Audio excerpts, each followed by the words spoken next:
Hey guys, welcome back to another episode of the Mind Muscle Connection podcast. Today is a solo episode, and I have a topic I want to dive into, and that topic is basically all around maintenance, energy balance, misconception around it. I also want to go over how to find it. So it's going to be everything you need to know about being in energy balance, benefits of it. So looking forward to diving into that. But first, before I do that, just want to go over a few ways you can help support the podcast. So first, if you found this podcast to be helpful in any way, if you could leave a rating and review, and that will help more people find this podcast and get more of that information out to other people. Next, I have my free masterclass on body recomp, what it is, how to do it. The link to that is in the show notes. I also have my free masterclass on nutrition periodization. Again, what it is, how to do it, how to set up each phase, common mistakes, adjustments, etc. So again, the link to that is in the show notes. And then lastly, if you haven't yet, give me a follow on Instagram, Jeff. That's where I'm most active on social media. If you ever have any questions on things that I go over, you need further clarification, maybe something didn't make sense to you, you can always reach out to me there, and I'm just a DM away. So with that out of the way, let's today's topic. So, like I said, I want to talk about some misconception. I think a misconception around maintenance calories, and then obviously we'll dive into some really positive things that can happen, times when we'll use maintenance calories, and then we'll obviously dive into how to find your maintenance calorie amounts there. So, again, I think I bring up maintenance calories because I think the biggest reason why people shy away from maintenance calories is that they think that they aren't going to see any progress. Again, this can be further from the truth. And I think this mainly stems from the word maintenance. People hear maintenance, so they think that they're just going to maintain. And I think, first of all, one, maintaining is never a bad thing. How many people don't maintain, and then you have to make up, then you have to spend time making up your lost progress. And then who knows what happens? Then you have to keep going back and forth potentially. Whereas if we can maintain, it really helps you in this long-term trajectory upwards if we can maintain. So I think first it's maybe reevaluating our wording around maintenance. And then second, it's again, just because we're at maintenance calories doesn't necessarily mean that we are like we're just maintaining our progress. So when we say maintenance calories, what we're talking about is our energy intake, right? So calories in are around your energy expended, calories burned. And again, this isn't just through your calories burned through exercise, there's other things. And so this just means we're at energy maintenance. We're not too far, we're not bringing in too much energy to where we're in a surplus. And over time, we'll see our weight trend up. Again, you may slowly see your weight trend up over time here at your maintenance calories because if you're doing things right, you could be building muscle. But again, in the short term, we're not really seeing any fluctuations over, say, any like a 3 to 5 week kind of time frame. And then we're also eating enough to where we're not seeing that our weight trend down in one way over time either. And so that's what we mean by maintenance calories. Okay. We're not saying you're maintaining your progress. That's what we mean by maintenance energy. At least that's what I mean. Some people may may mean maintenance, but what I'm talking about is energy balance. And again, a lot of great things can happen when you are at your maintenance calories. And so again, I think my biggest takeaway from this episode is going to be stop confusing maintenance calories with not making progress. And so again, that's a huge misconception, is that thinking that being at your maintenance calories means you aren't making progress. And so I want to go over some really positive things that can happen here at energy balance. Because again, people, I think how can this show up in terms of how it can hurt you if you're never at maintenance calories? One, you always feel like you need to be pushing your weight up, pushing your weight down. I think if you're always doing that, that may lead to suboptimal body comp goal results that can show up as, one, you're just in a deficit for really long periods of time. And you're like, I still need to lose more body fat. So you just keep trying to do that. And then your fat loss phases become less effective, right? But then on the flip side, if you feel like you need to flip flop back and forth between, well, if I'm not in an energy deficit, I need to be in an energy surplus, you could be gaining more body fat than you would want. So that's where, again, by not doing this, you could see some downsides. But let's talk about some things that can happen here. So first, you can build muscle. And that's a really big pro, right? I think there's a lot of content out there that's, you have to be in a small calorie surplus. And then this leads people to not ever being at maintenance calories, right? Again, they're always like in this either or. If I want to keep losing body fat, so I need to be in a deficit. So then they're in a deficit forever. And then that can lead to issues down the line, which again, we can still build muscle at maintenance. And or if you do decide that, hey, you need to be in a calorie surplus to build muscle, this may lead to more fat gain down the line. And we can definitely build muscle at maintenance. The only exception here is if you already have a lot of muscle already and you're on the leaner side. Say you're sub 10% body fat as a male, you're sub 20% as a female, you probably, and you have a good amount of muscle already, you probably aren't going to really reap any benefits from being at your maintenance to build muscle. Okay. You probably need to be in a small calorie surplus. Could you build some muscle? Yes, but it's going to be really slow and you're just not being as efficient as you could be with that. But you certainly could. It's just not going to be as efficient. So that's the only exception is if you have a lot of muscle already and you're on the leaner side. Otherwise, if you fall outside of that, you can build muscle at maintenance. So this is especially true if you have moderate levels of body fat. If you have maybe moderate amount of muscle, you can definitely do that, especially if things like we dial in your sleep, stress management, nutrition, all these things. Like you're going to put your body in a much better position to build muscle here at maintenance. I think where people go wrong here is a lot of other things are off. Again, sleep's off, training's maybe not great, nutrition isn't in the greatest spot, and then that will impact how much muscle you could build at maintenance. So again, we can build muscle here, which is really good news for a lot of people, and I think can be really beneficial. And I think too many people overlook this. They're trying to build muscle. So that's the first thing. That's a great thing that can happen, right? Is we can build muscle here. And again, we know we can build some muscle in a small calorie deficit, but again, it is going to be inferior to being at maintenance. And then again, at the end of the day, if we were to put it side by side, being in a surplus, a small calorie surplus, is likely going to be superior to being at your energy balance for building muscle. But again, for a lot of people, because they're at higher body fat levels, they can get away with that. And a lot of people don't necessarily have these really lofty muscle gain goals to where they're like, hey, I need to maximize every last little bit there.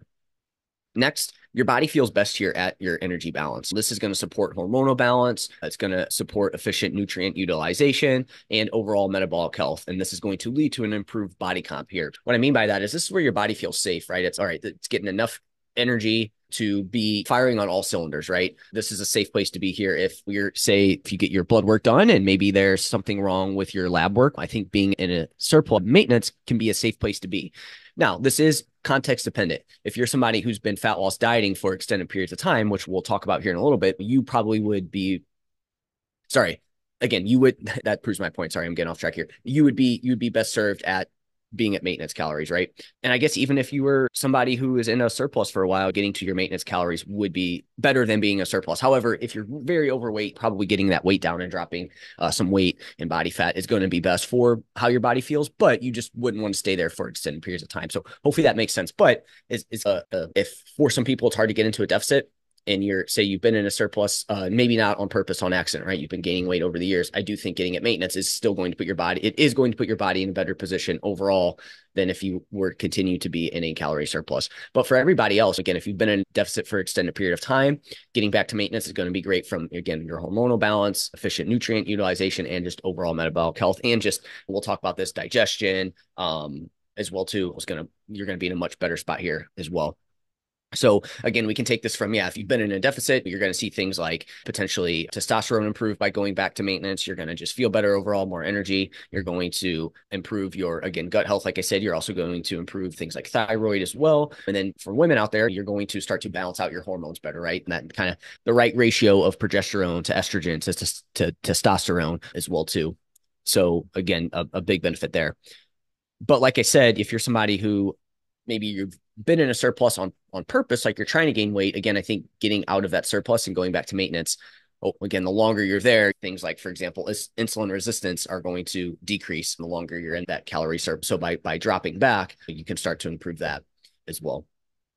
Next, improved performance. Again, adequate caloric intake supports optimal performance in workouts and daily activities. If you've been in a deficit and you move to maintenance, you're going to see your performance improve, which is going to show up from a muscle building standpoint as well too. And again, just being able to perform and feel good when you're training and whatnot is just a really good feeling. So again, getting closer to your maintenance, this would be in the context of going from a deficit to maintenance. Next, we have some flexibility and mental being with food. So this avoids the stress and anxiety often associated with fat loss calories. So this again is probably more so on the lens from somebody that's been in a deficit for a while or feels like they always need to be in a deficit until they get to their goal weight or whatever it may be. Again, this by going to your maintenance calories, you're going to have more flexibility and just better mental well-being with food. So like I said, it's going to avoid the stress and anxiety with having to have low calorie. Again, you get a little bit more flexibility, which can be nice mentally there. Nutrient adequacy. By being at maintenance, where it's going to ensure you're getting enough calories to meet your nutrient needs, supporting overall health and immune function. So again, this kind of comes back to what we talked about with your body feeling best here. One of the main reasons is because you're bringing in more calories now, again, this is in the context of going from a deficit to maintenance, is we're going to be more likely to fill in any nutritional holes that we may have, especially from a vitamin and mineral standpoint, because you're eating lower calorie. There's a higher risk for holes in your nutrition. Next, lower stress levels. Fat loss dieting can cause stress both mentally and physically. And it is a stressor on the body, right? Getting a calorie deficit over, like in the short term, again, for a lot of people that need to drop some body fat, it can be a positive for your overall health. But the longer we stay there, the more weight we lose, it is a stressor on the body over time, because we're sending that signal to our body that we don't have enough energy. So it's constantly having to work through that to make sure that there is enough energy available. And again, then we'll do this through making sure it will take energy from body fat, potentially muscle, if we're not smart. But again, just from the being lower calorie as well. But a lot of times what you'll see when somebody's fat loss dieting is their weight's maybe plateaued, they're stressing about it, and then boom, you get them to maintenance calories, and it's like it just wiped away all that just stress from being in a deficit, and the body trying to work hard to continue to utilize those energy reserves, and they see a ton of weight come off. Again, by getting at our maintenance, it lowers our stress levels. But again, we can also take this on the way up. If you're in a calorie surplus, it's also going to lower your stress levels, because again, being in a calorie surplus is a stressor on the body. This is why, though, when we're pushing, hey, in a building phase, we want to be in a small calorie deficit, is because obviously a smaller calorie deficit is less stress on the body, and it's just going to put your body in a better position to build muscle over body fat, which again, some body fat's good, but too much body fat can start to wreak havoc on your body, and that is a stressor on the body, right? Excess body fat levels is a stressor on the body. And again, a calorie surplus is a stressor on the body. The larger that calorie surplus is, the longer we do it, the more body fat we have, the more this kind of compounds over time.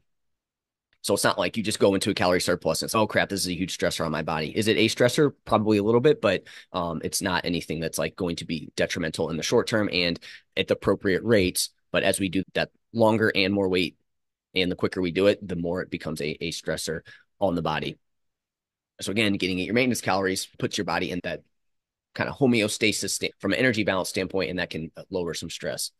Being at maintenance supports your gut health. It can support a healthy gut microbiome and promote regular bowel movements, contributing to overall digestive health. When we are in a deficit, that is probably not the greatest from again, in the short term, not bad. If you're somebody who needs to drop some weight, drop some body fat, being in a deficit is a great idea. But again, the longer we do it, the more weight we lose. The quicker we lose weight, the worse off we're probably going to be from a gut health standpoint. And things do slow down, right? So I'll see this a lot of times where you have somebody who exercises a ton, they're always trying to drop weight. And again, that's a huge stressor on the body and on the gut, and these things will slow down, they'll be constipated, and then when we get constipated or we're not having healthy bowel movements, this leads to other issues that again can lead to things like not absorbing the right amount of the nutrients that you need, and then having an altered gut microbiome can also impact your hormones, which leads to just this cascade of events and things that happen later on. Again, being at maintenance calories can support gut health. Now, again, we still would want to practice good gut health practices, slowing down when eating, staying hydrated, really chewing your food, avoiding a ton of processed foods, things like that, managing stress, sleep, etc. Maintenance can also improve your sleep quality. So it can contribute to better sleep quality by supporting hormonal balance and reducing stress levels, which are often associated with being in a energy deficit. Like I'm sure you've been there before. Maybe if you've dieted in the past, your sleep started to suffer, your sleep quality wasn't as great. But again, by going to maintenance, this can help regulate that, and we can get our sleep back on track, which if we can get our sleep back on track, this is going to have compounding effects outside of basically everything that we do. Also, I want to real quick go back to the supporting the gut health thing. Also, being in a calorie surplus over time, because you're just the amount of food you're bringing in, the amount that your gut needs to work, this can alter gut health as well too. I know I've been there in like building phases in the past when I've had a ton of food and things just didn't feel great. I wasn't super hungry. I did run into some digestive issues. And again, that was just from to me, that was probably just from hammering food in my system 24/7 for months on end. So again, that's where a surplus can eventually hurt you from a gut health perspective. All right, so let's talk about times when I would use maintenance calories for clients. First, getting them started to find a baseline. This is a great place to start no matter what. It's like if they've been in a surplus, we can get them to maintenance. They're going to see some progress there. And then if they've been in a deficit for a while, let's get you to maintenance. Let's see what maintains your weight and where you start to feel good. And then that's where we want to start with. And that's our baseline, right? Taking a break from fat loss. So this can be diet breaks. This can be times in between fat loss phases. So yeah, so again, we would use maintenance calories to take a break from fat loss to reap all the benefits that we talked about, that I've talked about so far. And again, this could be considered a diet break. This could be considered a refeed day. And this could be considered, again, just those phases in between fat loss phases. If you have a good amount to a weight that you need to lose, or you want to get like super lean. 3, to build muscle for those who have a good amount of muscle to gain. If you don't have a lot of muscle, starting at maintenance calories is a great spot, and or you have moderate to higher levels of body fat in combination. So like I said, to build muscle for those who have always weight loss dieted, they need to take a break from weight loss dieting and they need to build muscle. So that's where we would use maintenance calories. We would find what those are and we would use them for this person. Again, the big thing here is because they've just been like fat loss dieting for such extended periods of time, by getting them to maintenance, that's going to put their body in a much better position to be able to build muscle. And you're also going to get the other benefits of taking a break from fat loss dieting that I talked about. So that's a great time to use it. Somebody who's yo dieted multiple times, so they come to me and they just keep yo dieting, they lose a ton of weight and they gain it all back. Again, for this person, getting to maintenance calories for a period of time is going to be super beneficial, not only for their body for physiological reasons, but psychological reasons as well too. So they can get off that kind of yo dieting of losing a lot of weight, gaining it all back, and rinse and repeating. Maybe they have performance related goals. Maintenance is going to be great for somebody who has performance related goals that doesn't necessarily want to muscle or gain a ton of weight, because again, they have maybe something they compete in, whether that be like a cardio based thing, or they're an athlete and they don't want to add a ton of body weight. Being at maintenance calories is a perfect position, a perfect place for performance. And or an athlete that's maybe in season and you don't want to see weight loss, nor do you want to see you don't want to see major body composition changes. Again, this would be perfect. Another time we would use maintenance calories would be you have a busy time in your life. Say we're about to experience this ourselves. We're having a new child.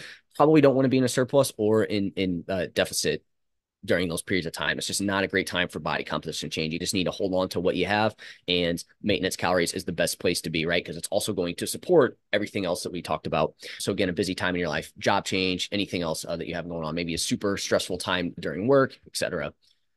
A final couple things here on maintenance calories is it will probably be more.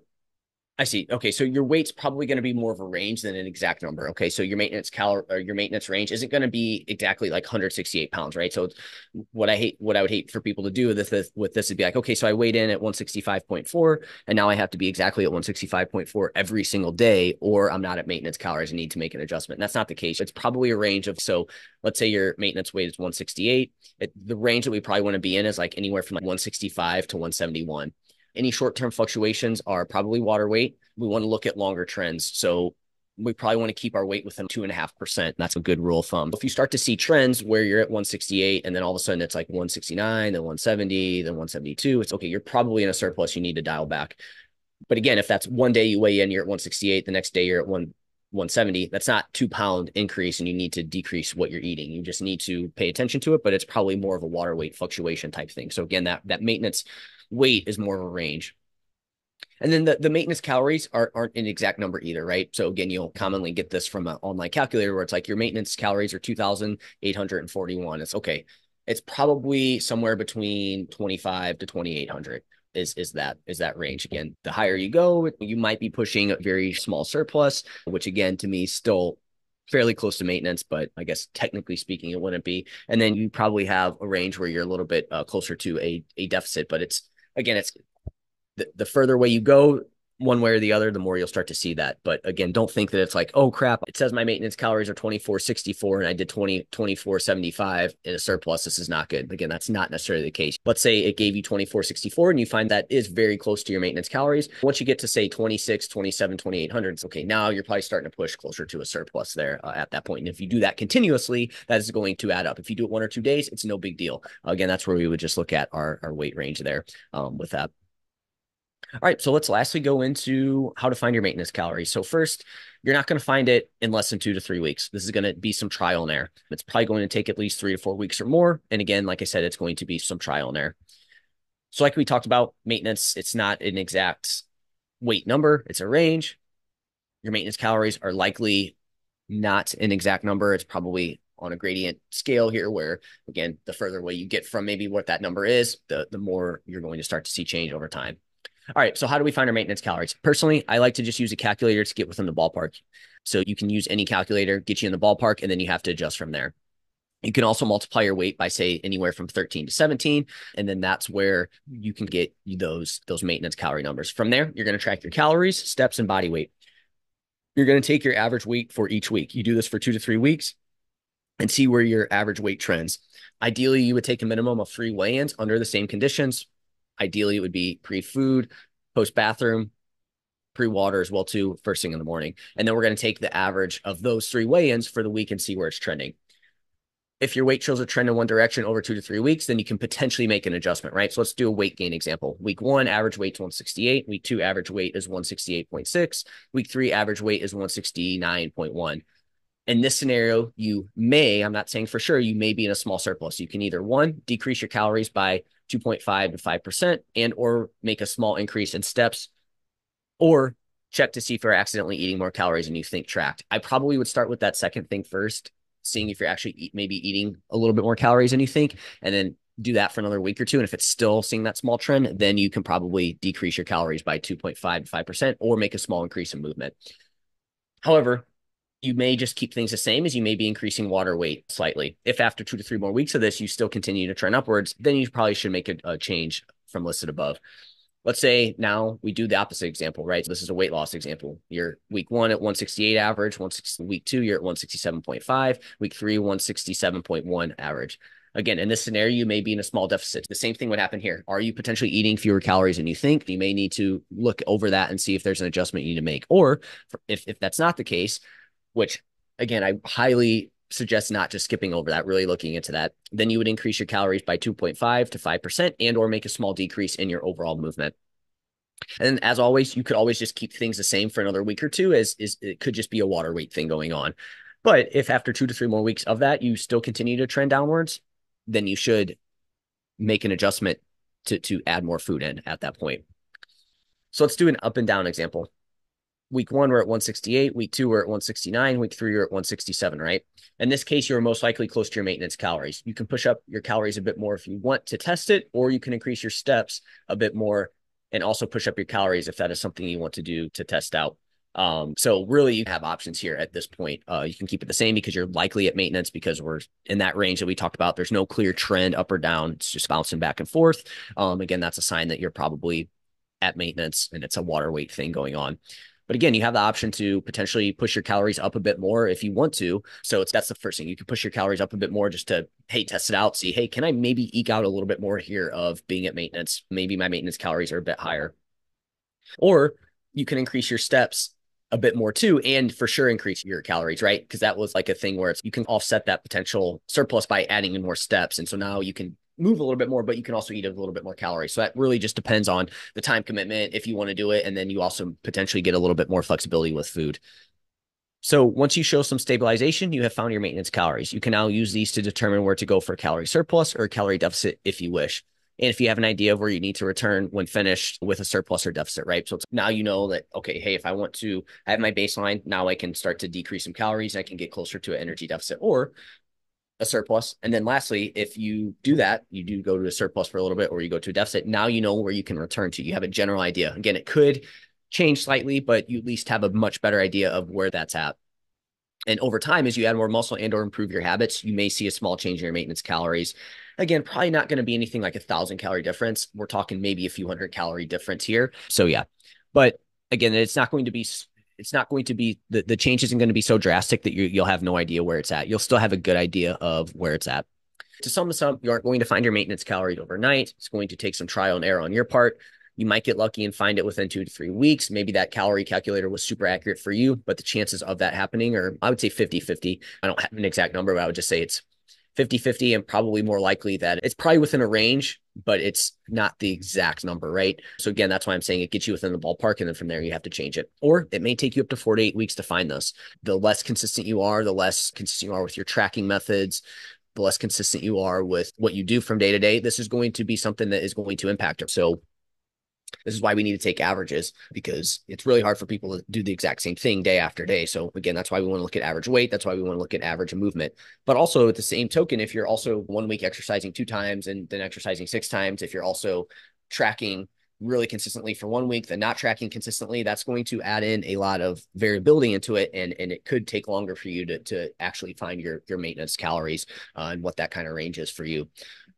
So hopefully that was helpful. I went over misconceptions around it. I went over benefits of it, why we would use maintenance. And then we also I talked about how we can exactly find what your maintenance calories are. So at this point, you should be an expert on maintenance calories. Now, if you have any other questions on this in terms of any potential issues that you're having, one, I have my nutrition periodization masterclass, which will help you troubleshoot any of these issues. Two, my free 30-minute strategy call where we can go over this exactly, map out a game plan for your next couple months, what that looks like, and or troubleshoot any issues you have of finding your maintenance calories, anything that you're finding challenging on your end. Because obviously these are general guidelines, but once you actually go in and do it yourself, things could be a lot different. And this is where it's hard to give really specific advice. It's more general. And then from there, we get this general advice and then we start to break it down. And that's exactly what I do with my clients. So that's it for this episode. Hopefully this was helpful. I'll chat with you next time.